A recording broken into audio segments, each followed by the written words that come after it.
Et coucou les amis, très heureuse de vous retrouver aujourd'hui pour cette première vidéo sur le tarot de Marseille. Donc on va faire une petite initiation, donc c'est juste un peu pour vous expliquer ce que c'est. Voilà, donc on va en parler un petit peu des tarots de Marseille, alors qui existent depuis la Renaissance italienne, à peu près 15e siècle. Hein. Donc le tarot de Marseille se compose de 78 lames. Donc vous avez, donc là on va commencer avec les arcanes dites majeures, donc il y a 22 cartes et il y a 56 arcanes mineurs, donc on verra ça plus tard. Donc bon, on va se concentrer sur les majeures. Alors déjà pour vous signifier, pour vous éclairer, tout le monde peut utiliser le tarot, pas besoin d'être voyant ou médium, donc ça c'est une chose à savoir, pas besoin d'être médium ou voyante. Voilà, vous pouvez utiliser, même si vous n'avez vraiment pas d'intuition, le tarot, puisqu'on va, on va voir tout à l'heure, il y a évidemment des choses à savoir, des lectures, vous allez voir. Donc je vais vous montrer un petit peu tout ça et vous allez comprendre pourquoi je dis ça. Donc avec les tarots, eh bien, vous pouvez aborder tous les sujets de la sphère familiale, la professionnelle, psychologique, l'amour, le travail, etc. Alors, je vous conseille de démarrer avec le tarot Grimaud. Donc, c'est un tarot ancien. C'est avec celui-ci que moi, je travaille. Voilà, donc il y a de jolies couleurs. Voilà, et c'est beaucoup mieux que le tarot de Rider-Waite. Pour commencer, en tout cas, je vous invite à prendre ce tarot. Il va plus vous parler. Alors d'abord, pourquoi utiliser le tarot? Donc, de manière... pour un débutant ou pour une personne confirmée, vous pouvez suivre cette vidéo. Pourquoi utiliser le tarot? Eh bien, pour soutenir les prises de décision. C'est-à-dire que si vous avez des décisions à prendre, eh bien, le tarot, quand vous allez tirer plusieurs cartes, on va voir comment on l'utilise, eh bien, vous allez pouvoir, en fait, vous décider. Vous allez pouvoir aussi, grâce au tarot, identifier les aspects positifs ou négatifs d'une entreprise, donc d'une situation. Voilà, si vous doutez d'une personne, vous doutez d'un choix que vous allez prendre, etc., eh bien, vous pouvez utiliser les tarots. Ça peut vous aider. Ça peut vous aider aussi à mieux se connaître, donc vous pouvez mieux apprendre à vous connaître, avoir une meilleure compréhension de vous, appréhender mieux les choses et votre environnement, grâce au tarot. Et enfin, ça peut vous donner des indices à propos de votre avenir, bien évidemment, si vous avez rencontré une nouvelle personne, au niveau de votre profession, de votre santé, etc.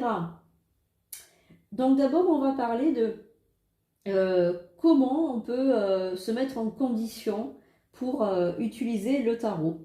Donc on peut utiliser la respiration. Donc je vous invite à être dans le calme, à allumer une petite bougie, à être voilà, dans un joli état d'esprit.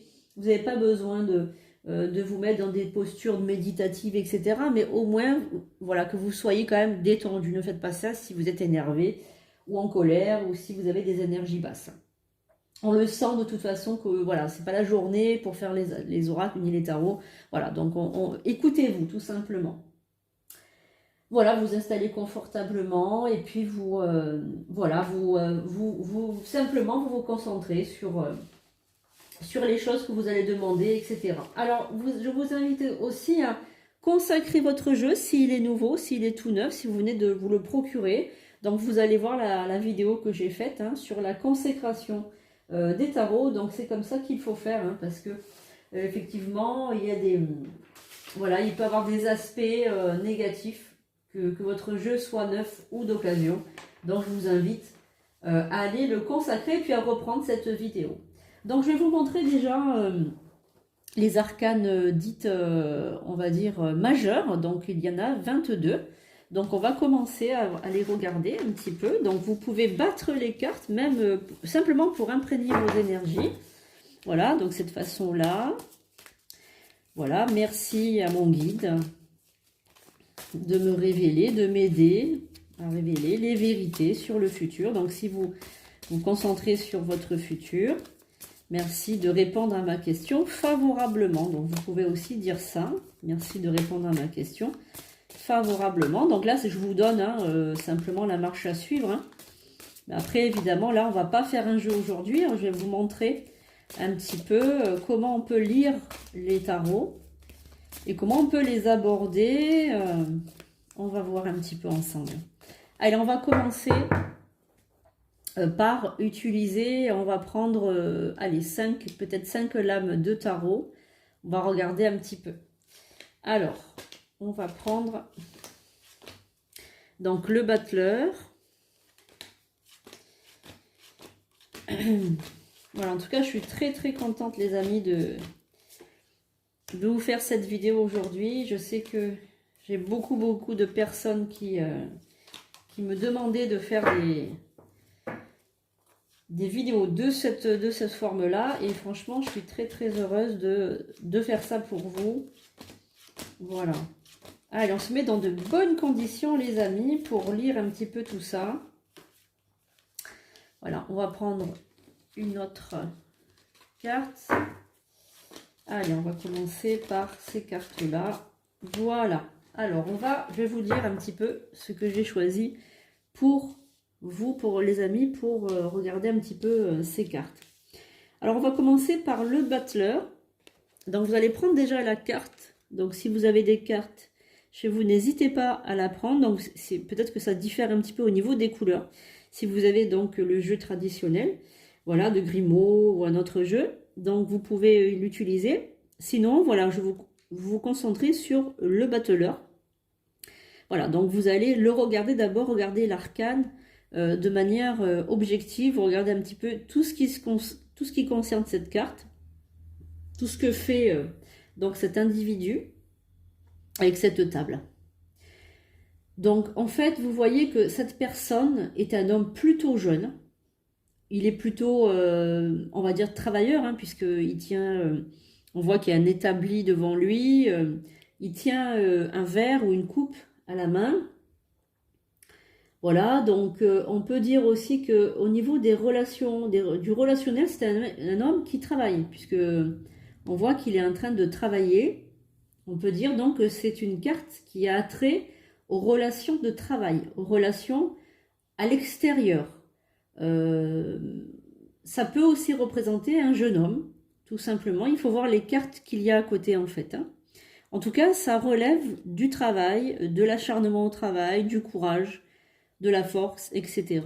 Voilà, donc c'est ce qu'il faut retenir dans un premier temps. Après, il y a plusieurs choses à dire sur cette carte, mais d'abord, on va tenir compte des éléments, on va dire, premiers que l'on voit simplement en regardant la carte. Aussi, lorsque vous regardez la carte attentivement, vous voyez qu'il y a donc le dessus et le dessous. Donc, tout ce qui est au-dessus, c'est des choses que vous voyez. Donc, c'est quelque chose qu'on va vous montrer. Tout ce qu'il y a dessous, c'est tout ce qui est caché. Donc, on peut aussi, ça peut vouloir dire que quelqu'un vous cache quelque chose. En tout cas, ne vous dit pas tout. Voilà. Donc, il faut voir aussi avec les cartes environnantes. Bien évidemment, on ne peut pas dire en une seule carte. Voilà, ça veut dire ça. En tout cas, si un jour vous faites un tirage journalier ou que vous tirez cette carte, ça peut vous vouloir dire que vous allez trouver un travail, vous allez vous allez vous acharner au travail. En tout cas, ça concerne votre travail. Ça peut être un travail intérieur aussi, au niveau psychologique. Alors, au niveau psychologique, ça peut vouloir dire que vous avez du travail à faire sur vous. Donc, il faut voir avec les cartes environnantes. Voilà pour le battleur. On va prendre maintenant la papesse. Donc, deuxième carte, la papesse. Donc là, vous avez les numéros. Hein. Seconde carte, la papesse. Donc la papesse, on voit une dame qui tient donc un livre hein, qui l'ouvre voilà, qui l'ouvre sur elle. On ne voit pas alors on voit très peu ses pieds, donc on voit une grande robe qui tombe sur ses pieds. Donc là, déjà, ce qu'on peut dire, déjà, rien qu'en regardant cette carte, on peut dire qu'il s'agit d'une femme. Et là, on a trait plutôt à une mère. Voilà, c'est pas une jeune fille, hein, on voit que c'est plutôt une maman, une mère, une grand-mère peut-être, une tante, etc.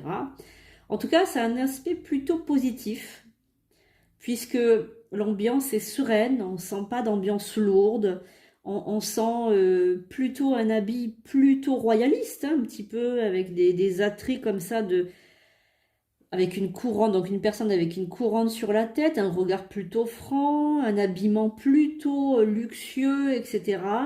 Donc là aussi, ça nous invite à tout ce qui a trait, donc, relations humaines, à de l'écrit, donc peut-être qu'on va recevoir aussi des nouvelles. On peut parler de votre maman, on peut parler d'une personne qui est plutôt bienveillante avec vous. Il y a peut-être aussi, on peut parler aussi de relations entre la mère et la fille, s'il y a une carte à côté. Voilà, donc la papesse, on est plutôt dans quelque chose de relationnel, de positif, avec une personne plutôt bienveillante envers vous.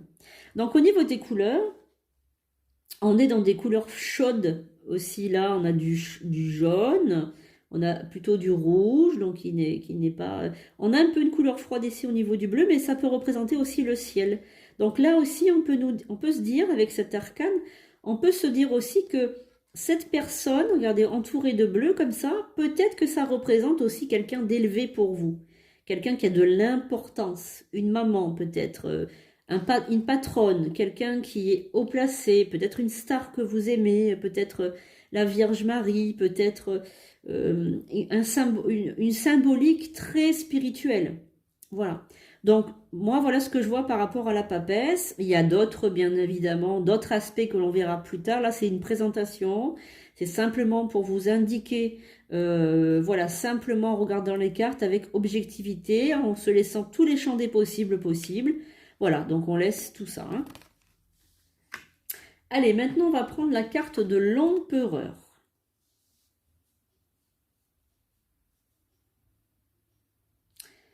Voilà, donc l'empereur, on peut regarder donc cette carte, on voit le monsieur de profil. De profil avec donc un sceptre à la main, il est assis confortablement. Voilà, donc on peut voir plein de choses par rapport à son état. Donc on peut voir un état plutôt droit, donc on sent le dos bien droit, bien assis, une stature posé, etc. Un homme qui paraît franc, hein, qui a un regard loin vers l'avenir, d'accord? La posture aussi que prennent les images sont très importantes, c'est-à-dire que s'ils sont droits, s'ils sont courbés, s'ils regardent à gauche, à droite, on peut tout décrire par rapport à la posture de l'image, de la personne qui est représentée sur ce dessin. Et donc là aussi, on sent bien évidemment une personne avec un fort potentiel, donc là, on sent évidemment l'empereur, déjà rien que le mot. L'empereur, c'est comme un roi, c'est plus qu'un roi, un empereur, hein, c'est plus haut qu'un roi. Voilà, donc il est assis, il regarde franchement devant lui. Donc là, on peut parler d'un homme de plus de 40 ans, en tout cas plus de 35, c'est sûr. Un homme qui a une forte posture au niveau social, c'est-à-dire que là, on va avoir affaire à un chef, comment dire, d'une entreprise, un patron, un directeur, peut-être un homme très influent, voilà, etc., qui commande d'autres personnes, puisqu'on voit le sceptre, donc il le tient bien affirmé comme ça. Il porte des gants, hein, vous voyez, il porte des gants. Ça veut dire que c'est une personne qui ne se salit pas les mains. Hein, quelqu'un qui porte des gants ou qui met des gants pour parler. Donc on peut parler aussi de diplomatie. Voilà. On sent aussi une couronne. Donc là on parle aussi de luxe, d'argent, d'abondance financière. Donc on peut parler de quelqu'un qui a un fort statut social, qui n'a pas de problème d'argent. Quelqu'un qui commande aussi. Donc ça peut être un père, un mari, une personne qui a de l'influence sur vous. En tout cas qui vous domine peut-être un petit peu avec ce spectre. qui vous domine peut-être un petit peu. On va faire attention aussi aux couleurs autour. Donc là, tout est blanc, et il n'y a pas de nuages noirs, il n'y a rien. Il n'y a pas un rideau qui tombe, il y a pas... Donc tout est blanc, vous voyez ce que je veux dire? Et là, on sent au niveau des racines, au niveau des pieds, vous voyez, il est bien posé au sol. Il n'y a pas de pied qui se soulève, il n'y a pas. Et là, vous voyez, au niveau de sa chaise, on sent qu'il y a un aigle. Regardez ici. Regardez, un aigle. Voilà. Donc là aussi, on parle de personnes avec un statut très haut placé, puisque l'aigle représente la force, le pouvoir. Hein. Voilà, donc ça, c'est pour l'empereur. On va passer maintenant au pape. Voilà, donc le pape, arcane, voilà, 4, quatrième arcane. Donc là, en revanche, qu'est-ce que nous avons? Nous avons donc une personne plutôt âgée. Donc là on sent, ben voilà, une personne âgée avec une barbe, un regard très franc aussi. Donc là, il tient un espèce de sceptre aussi, mais plutôt catholique. Hein. Donc là, c'est le pape, non, on n'oublie pas. Voilà, c'est le pape. Donc là, on a plusieurs personnes, regardez ici sur cette photo, cette image, retournées qui l'observent, regardez, qui l'observent, voilà, donc lui il fait un signe aussi de bénédiction, regardez, voilà, et derrière on a donc une espèce de rideau ou de toge, ou je ne sais pas vraiment comment ça peut s'appeler, qui représente un petit peu, on va dire, quelqu'un d'haut placé, quelqu'un qui a un certain pouvoir, voilà, donc le pape représente une part d'imaginaire par rapport à un homme plus âgé, donc beaucoup plus âgé, donc là on parle de plus de 50 ans, voilà, l'image du père dans l'imaginaire, dans l'inconscient, une personne que l'on admire, donc là on parle vraiment de quelqu'un qu'on admire, parce que regardez, on a des personnes retournées qui l'observent et qui l'adulent presque, hein, voilà, qui l'adulent. Donc ça peut être un professeur, un homme politique, une personne très influente. Et on a l'impression aussi que cette personne donne son aval sur ce que vous faites. Voilà. Il faut qu'il donne son aval, il faut qu'il ait son mot à dire, il faut qu'il ait... voilà, qui vous approuve un petit peu. Voilà, qui vous approuve. On peut parler aussi, donc si vous allez demander quelque chose à un patron ou bien... à un banquier ou un avocat, un médecin, etc. On peut parler de cette personne aussi, parce que c'est une personne qui a une certaine emprise sur vous, que vous le vouliez ou non, il y a une emprise, d'accord? Voilà pour le pape. On va passer à l'amoureux. Donc l'amoureux, donc là je vous montre la carte. Donc là, c'est... voilà, donc là, l'amoureux, on va avoir un petit ange. Donc là, c'est comme Cupidon, hein, on peut parler de Cupidon carrément, hein, dans les nuages, là, dans l'imaginaire. Donc tout ce qui est, comment dire, tout ce qui est dans le ciel, c'est imaginaire. Alors on peut parler de sainteté, de divinité, mais on peut parler aussi d'imaginaire. Hein, tout ce qui est dans le ciel comme ça, avec, bon, ben voilà, là, on sent vraiment bien on sent vraiment bien l'arc de Cupidon qui tombe sur une des personnes. Voilà, donc là, on a un jeune homme au centre. On a l'impression qu'il a un cœur dans la main. Regardez, un cœur. Donc là, il y a le jeune regarde sa promise ici. Et là, il y a comme une personne, donc un adulte qui est là, et qui donne son aval, qui approuve. Donc moi j'aime bien aussi ces images parce que ça me fait penser au Moyen-Âge un petit peu, c'est romantique, c'est très très joli. Maintenant ça se fait plus du tout, hein, tout ça. Voilà, mais c'est voilà, c'est bien des fois de revoir un peu ça, parce que c'est vrai qu'effectivement ça fait du bien un peu de revenir aux vraies valeurs. Voilà, donc là on sent, hein, le cœur sur la main, la jeune fille qui est, bon, voilà, un peu fleur bleue, un peu intimidée, etc. Avec l'homme qui regarde l'ange qui est en train de percer le jeune homme, là, voilà. Donc là, on a des choses cachées quand même. Hein. Vous voyez, les grandes robes, on voit pas les pieds des gens. Donc on voit les pieds du jeune homme, mais on voit pas les pieds de la demoiselle. On voit pas les pieds, très peu la demoiselle, on voit juste des petites pointes. Mais le monsieur, là, on voit pas. Donc ça peut vouloir dire aussi, donc là, on parle des amoureux, carrément. Hein, on peut parler d'un jeune homme amoureux. Donc là, on peut voir un petit ami ou une petite amie. On peut parler de relations humaines, on peut aussi dire que cette personne va être invitée peut-être à un événement, quelque chose. On parle de sentiments, d'émotionnel, voilà. Mais on parle aussi de choses cachées, hein, peut-être. Il faut regarder avec les cartes à côté. Mais en tout cas, regardez, quand les robes comme ça tombent blanc, on voit pas trop les pieds, c'est que il y a peut-être aussi quelque chose qui est caché.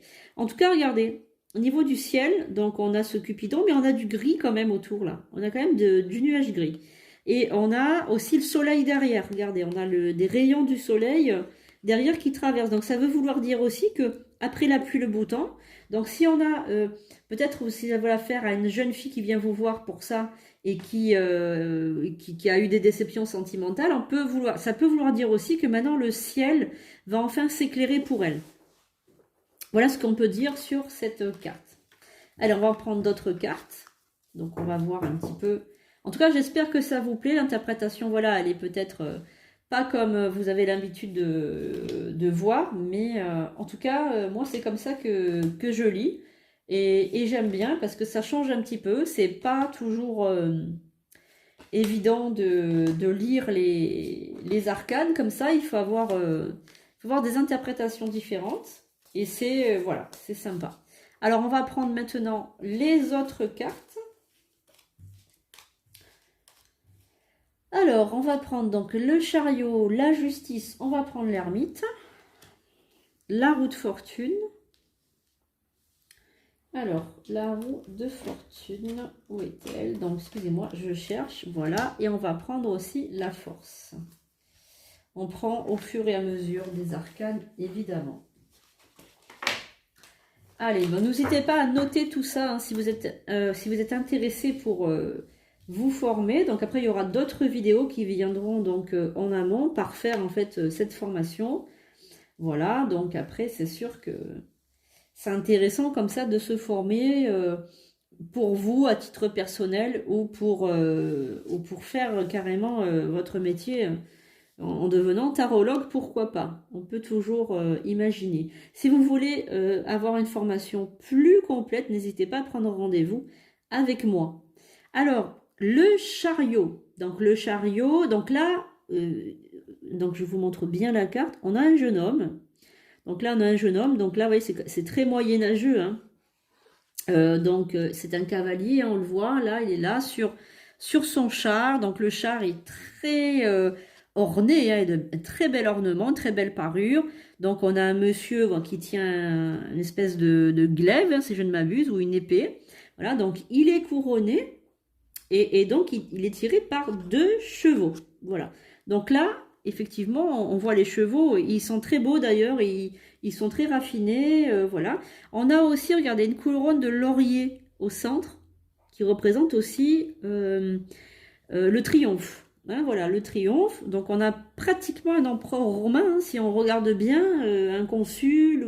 Voilà, on a carrément l'empereur romain, là, Jules César, ou que sais-je, hein, je ne sais pas. En tout cas, on a quelqu'un de très influent. On a aussi quelqu'un de très charismatique. On a quelqu'un d'aventurier, quelqu'un qui aime sa carrière, carriériste, quelqu'un qui voyage beaucoup, parce que là, on a quand même quelqu'un qui est tiré par 2 chevaux. Donc, on est quand même sur quelque chose qui arrive, hein, donc quelque chose qui est en mouvement, hein, les chevaux qui tirent quelqu'un. C'est une personne qui est en mouvement, qui avance dans sa vie, hein, voilà, qui peut-être aime voyager, aime partir à l'aventure, une personne qui vient vers vous en tout cas. Ça c'est certain, il y a quelqu'un qui vient vers vous. Voilà ce qu'on peut dire de ça. On a aussi la force avec les 2 chevaux ici qui tirent, on sent la musculature, on sent quelqu'un de fort, quelqu'un de, comment dire, quelqu'un de courageux aussi. On a plus tendance à avoir une figure masculine, bien évidemment. Allez, on va prendre maintenant la justice. Voilà, donc la justice, donc là on a un ange, hein, on a un ange, regardez avec les ailes d'ange, un visage plutôt fermé qui regarde vers le bas. On a une personne qui tient donc une épée et une balance. Donc elle tient la balance de la main gauche, l'épée de la main droite. Le côté gauche, c'est tout ce qui signifie, on va dire, le passé. Le côté droit, c'est l'avenir. C'est une personne donc imaginaire, puisque c'est un ange. On voit ses pieds, donc elle ne cache rien. On voit ses ailes d'ange. On voit ses ornements, donc elle a divers ornements. Une couleur très rouge qui symbolise la royauté, hein, qui symbolise le pouvoir. Et une couronne sur la tête qui symbolise son statut. Donc là, avec la justice, on a attrait à des contrats moraux, des contrats d'affaires, des relations publiques, aussi le fonctionnariat. On peut avoir affaire à quelqu'un qui est juriste, avocat, fonctionnaire d'État. On peut parler aussi d'enthousiasme, d'équilibre. On peut parler aussi de rapport légal, d'administration, de papiers que vous allez recevoir, etc. Voilà, en tout cas, vous pouvez aussi signer des documents si vous sortez cette carte aussi, c'est peut-être des documents que vous allez signer. En tout cas, on a beaucoup attrait à la justice, à l'administration et aux relations, voilà, professionnelles, peut-être que si vous allez acheter un bien, etc. Hein? Voilà sur la justice. Bien évidemment, il y a d'autres interprétations, hein, on verra au fur et à mesure, là c'est vraiment pour faire grossir un petit peu tout ça, hein, dégrossir un peu tout ça. Alors nous avons maintenant l'ermite. Alors l'ermite, c'est une carte que j'aime beaucoup, moi. C'est une carte que j'aime beaucoup. On voit ses pieds à l'ermite, hein. Regardez, de suite, on voit ses pieds. Il tient une lanterne, un bâton de pèlerin. C'est un vieux monsieur d'un certain âge. Et derrière, on voit un peu le paysage un petit peu naturel, un peu comme s'il était dans la campagne. Alors, qu'est-ce qu'on peut dire sur l'ermite? Donc, l'ermite, déjà, rien qu'à le regarder, on sent que c'est une personne qui est seule. On sent déjà le mot ermite, il donne pas attrait à la liberté, hein. Il donne pas attrait à quelqu'un qui est avec des relations sociales très très fortes, hein. On est plutôt dans quelqu'un qui se cache, un ermite, hein, c'est quelqu'un qui va se cacher, quelqu'un qui veut pas trop avoir affaire au monde, quelqu'un de très sage, de très respectueux, une personne qui a un certain âge, donc là on est vraiment sur du plus de 65 ans. Hein, donc une personne, un grand-père, un père ou une personne qui s'éloigne du monde, qui se cache, qui sait des choses et qui est adaptée à la vie. Donc avec son bâton de pèlerin, on sent que c'est une personne qui a atteint un certain recul sur la vie.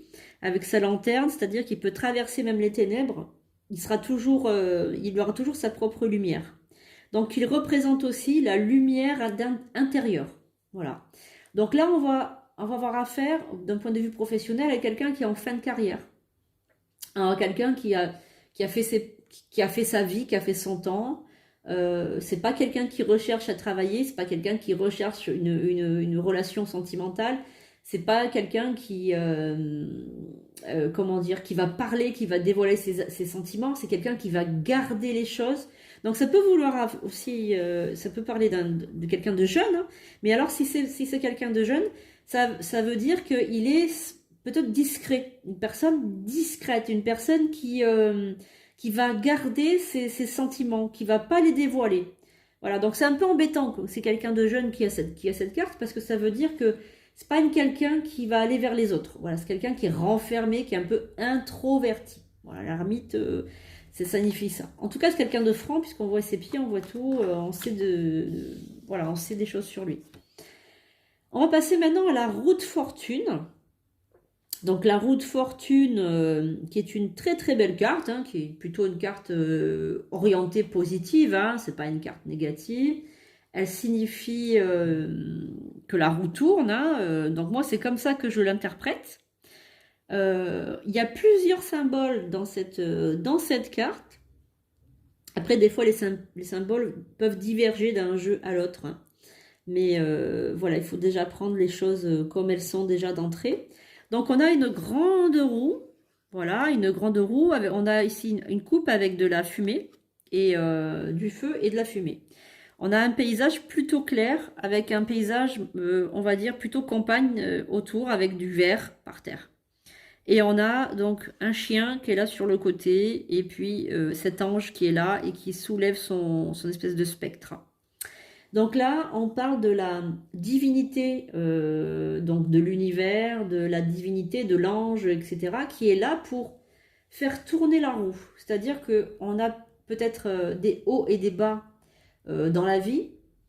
Il y a peut-être voilà, eu des malchances, etc., mais qu'il faut toujours tenter sa chance pour aller de l'avant. Voilà. On a vraiment quelque chose qui vous invite en fait à tourner la roue, à comprendre que dans la vie, ça sert à rien de regarder le passé, que la roue tourne. Voilà ce que ça symbolise. Voilà, la roue tourne. Il y a d'autres aspects aussi, on verra plus tard, mais en tout cas, c'est ce qu'on peut dire sur ce jeu. Cette carte, pardon, pas ce jeu. Alors, on va parler maintenant de la force. Donc, la force, c'est une carte que j'aime beaucoup quand elle sort dans un jeu. C'est super parce que la force, c'est maîtriser la situation. On peut parler de rivalité, de lutte donc entre vous et une situation ou entre vous et une autre personne. C'est un contrôle de soi-même, c'est une bonne santé déjà. Ça peut vouloir dire que vous faites preuve d'une grande maîtrise de vous-même, d'une part de créativité aussi parce que vous savez tout relever. Alors, on va un peu regarder maintenant l'objet, donc la personne, avec cette couleur très verte au niveau de l'image, une couleur très très verte. On voit que cette personne prend un lion, il lui ouvre la gueule, alors mais d'une manière extrêmement simple, extrêmement douce, hein, elle n'est pas là en train de lui faire mal. On sent que c'est la main de fer dans un gant de velours, on dit. Hein. Voilà, c'est une personne, si vous sortez cette carte, c'est une personne qui a une grande force intérieure, mais qui pour autant n'écrase pas les autres. Voilà. C'est une personne, donc si c'est vous faites preuve de beaucoup de courage. Vous faites preuve de force dans votre vie, dans votre caractère. On voit donc un pied, l'autre est caché par le lion. Voilà, donc on est vraiment dans des couleurs aussi de luxe qui représentent le pouvoir et le statut social élevé, avec du espèce de rose foncé là, qui représente aussi un émotionnel stable. Voilà, une couronne aussi sur le chapeau. Voilà, donc là on a affaire quand même à quelqu'un qui sait maîtriser les choses. Hein. Voilà, donc on va continuer. Donc la force, allez, on va continuer. On va prendre maintenant d'autres arcanes. Donc le pendu, la carte numéro 13 que l'on appelle aussi l'arcane sans nom, donc la mort. Allez, on va prendre la tempérance. La tempérance. La carte du diable. Et on va prendre la maison de Dieu. Allez, la maison de Dieu. Hop. Alors, on va peut-être... Hop, on va prendre le diable déjà. On va faire déjà ça. Alors... Hop, hop, hop. Allez, on va regarder déjà le pendu. On va regarder en détail le pendu. Donc, le pendu. Regardez donc cette carte qui est très, très parlante. Donc, qu'est-ce que ça signifie, ça, pour vous, les amis? Donc là, pour moi, le pendu, on est vraiment sur une personnalité très particulière. On peut parler d'un blocage, hein, déjà... Quand on est pendu comme ça, la tête en bas, on peut parler de blocage dans la vie, une personne qui se sent bloquée, prisonnière.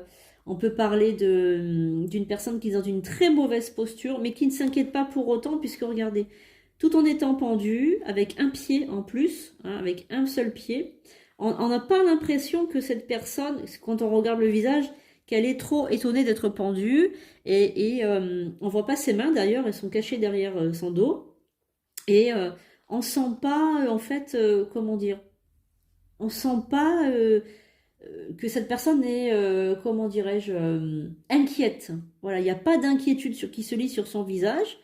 Donc, c'est une personne qui s'est mis lui-même dans une posture plutôt inconfortable. Alors, il faut voir après avec les cartes environnantes si ça concerne le domaine professionnel, la santé, si ça concerne les sentiments, si ça concerne, voilà. Il faut tout remettre, en fait. Faut tout revoir, faut regarder. En tout cas, on peut dire que cette personne est empêchée de faire quelque chose. Hein, elle est bloquée. Voilà, elle est pas elle-même, elle n'est pas épanouie, on peut dire. Hein, voilà. Alors maintenant, on va prendre la carte, l'arcane sans nom, donc la carte de la mort, carte numéro 13.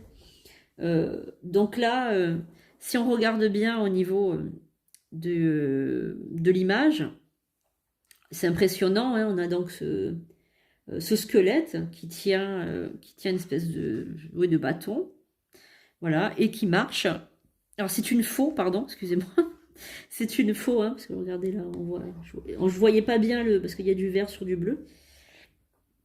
Je voyais pas bien l'image, mais c'est une faux, hein, la faucheuse, hein, qui représente donc la mort. Et donc on voit donc des crânes par terre, des os, etc. Alors cette carte, elle n'est pas négative, même si elle est plutôt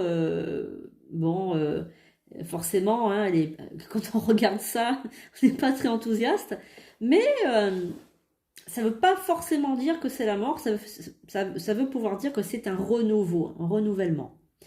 Quoi qu'il en soit, si elle est associée à côté à peut-être une grossesse, etc., et que bon, ça sort ça peut parler d'une fausse couche, ça peut parler d'un projet tué dans l'œuf, ça peut parler d'une perte, ça peut parler aussi de la mort en elle-même, si elle sort à côté d'une carte qui symbolise la santé, etc., ou la maladie, ou la vie affective. Ça peut être la fin d'une relation, ça peut être la fin d'un travail, ça peut être une fin, ou dans le cas inverse, un renouveau, une transformation.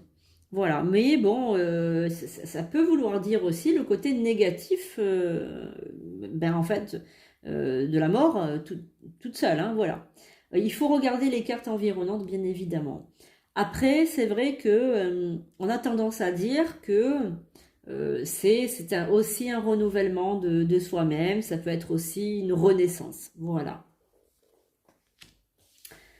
La tempérance, donc la tempérance, on a aussi une représentation angélique avec donc des ailes dans le dos d'une femme qui est très très... on sent l'apaisement sur son visage, on sent l'équilibre dans son visage. On voit ses pieds, donc on est quand même dans quelque chose de sincère, dans quelque chose qui n'est pas caché. On sent aussi donc deux vases là communicants qui se déversent de l'eau. Une jolie une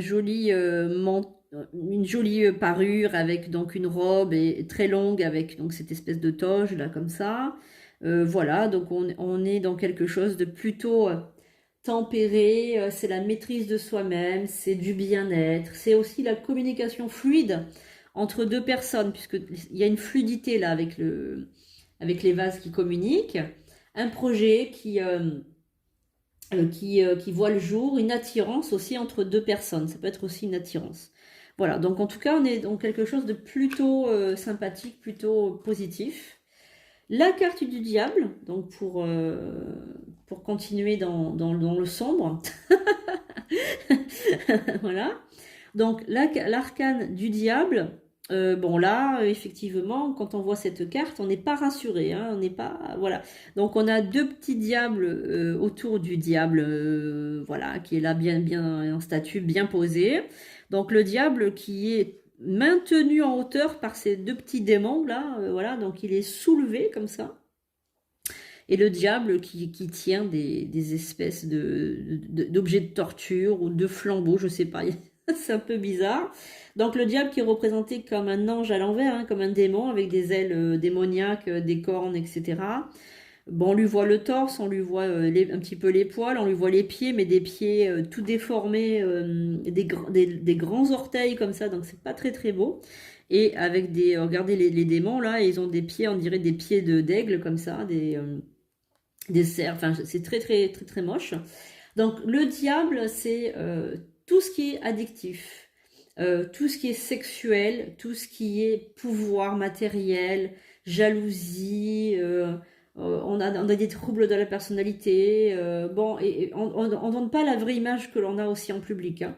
Là, on est dans quelqu'un qui ment, quelqu'un qui peut raconter des bobards, quelqu'un qui n'est pas franc avec vous, quelqu'un qui vous prend pour ce que vous n'êtes pas. Enfin, vraiment, on est vraiment dans l'injustice, hein, dans quelque chose de pas beau, dans quelque chose de sale, dans quelque chose de malsain, quelque chose de... Voilà, donc bon, le diable, c'est jamais positif dans un jeu, à part dans certaines circonstances, ça peut être positif, mais il faut qu'il y ait les cartes autour soient positives. Bon, voilà, donc c'est un peu compliqué. Le diable, il faut voir d'autres aspects de la psychologie pour pouvoir avoir un aspect positif, voilà. Mais comme la mort, le diable, ça peut être aussi une force intérieure. Hein, ça ne veut pas dire que c'est négatif, mais ça peut être aussi une force. Mais il faut regarder les cartes autour, hein, pour pouvoir vraiment dire si c'est positif ou pas. En tout cas, on garde quand même dans un premier temps un œil un petit peu bizarre quand on voit cette carte, hein, voilà. On parlait de pulsions aussi sexuelles, etc. Voilà, alors on va maintenant prendre d'autres cartes. Alors, on a donc la tour, on a donc l'étoile. Alors, l'étoile. Alors ensuite, la lune, le soleil. Il y a toujours son contraire à chaque fois en fait. Et le jugement. Voilà, et ensuite il nous restera 3 cartes pour finir aujourd'hui cette première présentation des tarots de Marseille. Présentation. Alors, on va commencer avec donc la tour, qu'on appelle aussi la maison Dieu. Voilà, c'est pareil, hein. Donc là, par contre, c'est une carte plutôt négative. Donc c'est un échec. C'est qu'il y a quelque chose que vous n'avez pas maîtrisé. Ça peut être une perte soit de travail, soit une perte d'un projet. Ça peut être la perte d'un partenaire de vie. Ça peut être un échec en fait. C'est un échec. Voilà, donc c'est pas positif cette carte. Ça peut vouloir dire aussi, alors bon, dans un point de vue plus psychologique, que vous êtes en train de vous écrouler. Que tout s'écroule. Parce que vous voyez ce que... bon, alors c'est le dessus qui s'écroule, mais par contre, l'assise, elle reste. Donc, vous êtes en train de vous écrouler, mais il y a encore moyen de vous remettre à jour. Voilà. Il y a encore moyen de vous remettre sur pied, on va dire, plutôt, hein, sur pied. Donc après, il faut voir les cartes qui se trouvent à côté. Mais dans un premier temps, c'est vrai qu'effectivement, c'est pas une carte, quand on regarde comme ça, très positive, hein. Il y a des éclairs qui sortent partout, il y a des cailloux qui tombent. Autour, il y a un homme là qui est complètement, vous voyez, recouvert d'une grande pierre qui lui est tombée dessus. Ici en bas, on a quand même une espèce de prison et un homme qui tombe. Il y a des flammes qui sortent et un homme qui part, qui tombe. Donc c'est vrai qu'effectivement, c'est plutôt négatif. Il faut voir les cartes autour, mais ça vous annonce quand même quelque chose de négatif. Alors, on va prendre maintenant la carte de l'étoile. Donc là, l'étoile, c'est plutôt une carte qui est très positive. C'est une excellente nouvelle, c'est un épanouissement. Alors, c'est une carte féminine. Elle peut représenter une femme. Ça peut représenter votre bonne étoile. Donc, on a vraiment l'étoile dans le ciel qui est gris, là, qui transperce comme ça, qui fend le ciel. On a un arbre qui est un peu décharné avec un corbeau qui vous regarde ou une espèce de... Enfin, je sais pas si c'est un corbeau ou si c'est...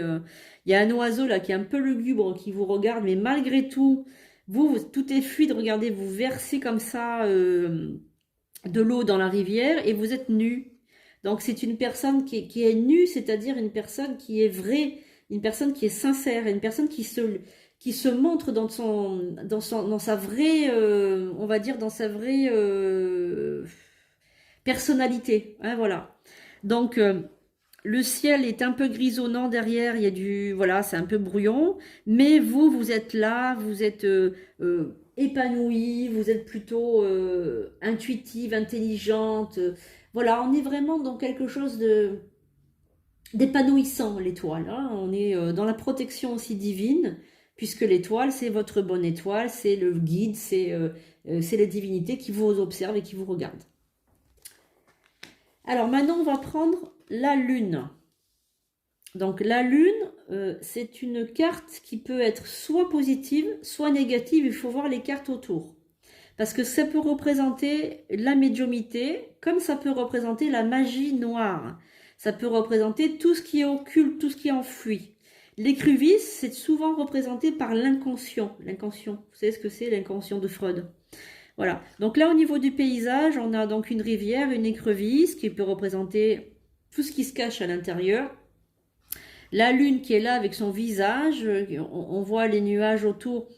Ça peut être positif comme négatif, il faut voir les cartes autour. Et vous avez deux chiens qui hurlent de loup ou deux chiens qui hurlent à la mort, hein, qui hurlent soit à la mort, soit à la lune.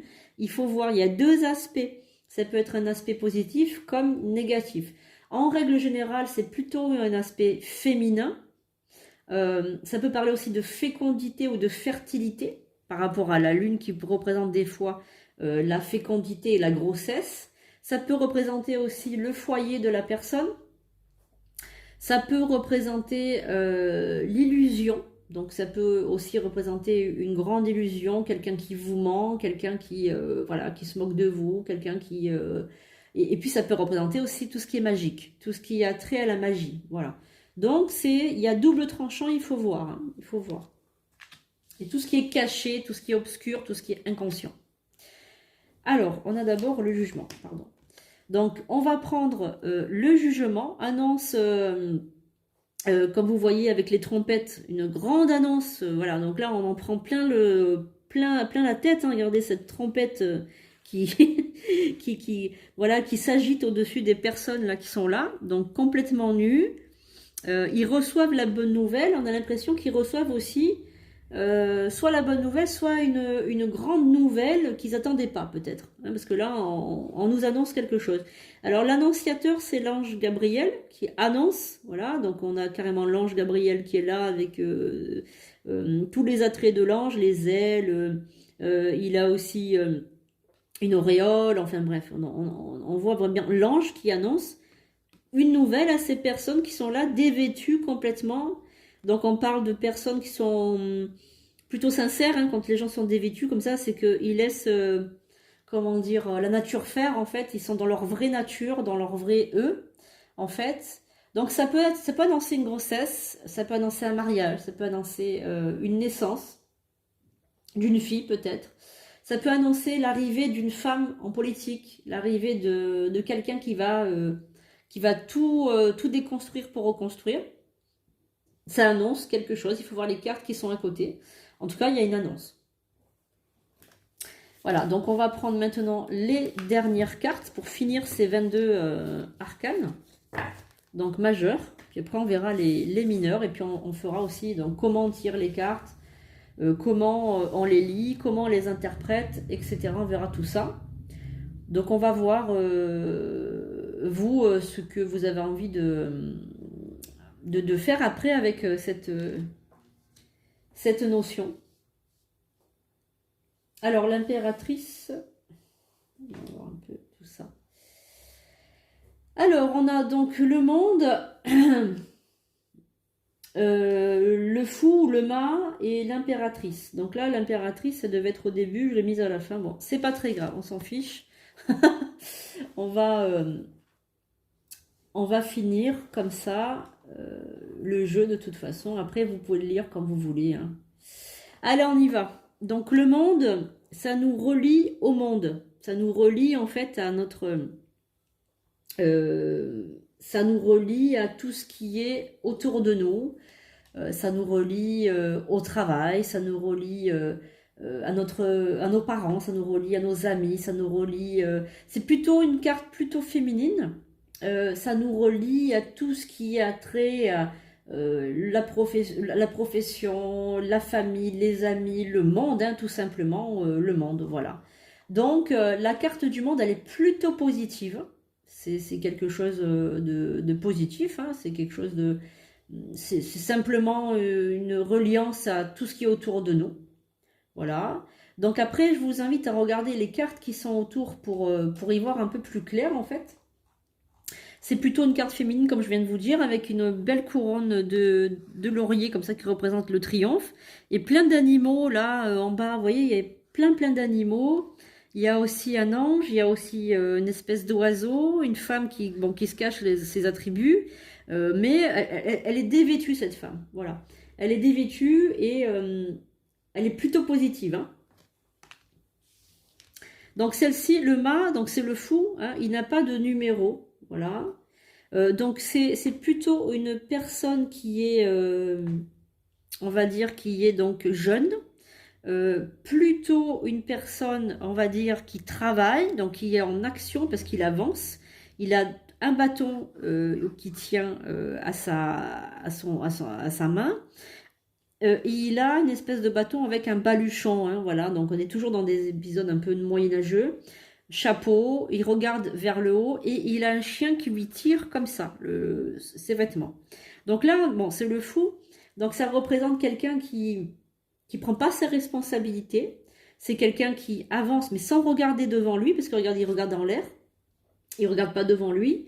Donc il est plutôt inconscient de ce qu'il fait, hein, tout simplement. On a aussi donc des habits plutôt, comment dire, c'est pas des grandes robes, c'est pas quelqu'un de riche, c'est pas quelqu'un qui a un statut très élevé dans la société, c'est plutôt quelqu'un qui vit avec ce qu'il a, avec peu de moyens. Voilà, donc c'est quelqu'un de, on va dire, plutôt quelconque.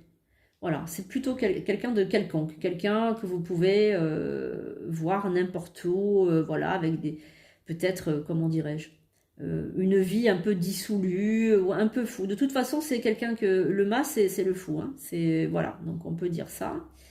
Alors ensuite, on a l'impératrice. Alors elle a fini ici, mais normalement, elle est pas là. C'est la troisième carte du jeu, donc normalement elle est au début. Bon, c'est pas grave, hein, c'est pas, on s'en fiche un peu. De toute façon, il faut quand même la regarder. Alors il y a des écritures là, mais je n'arrive pas trop à les lire. On dirait que c'est plutôt du latin, etc. Je sais pas. En tout cas, donc là, on a l'impératrice, donc c'est un visage féminin.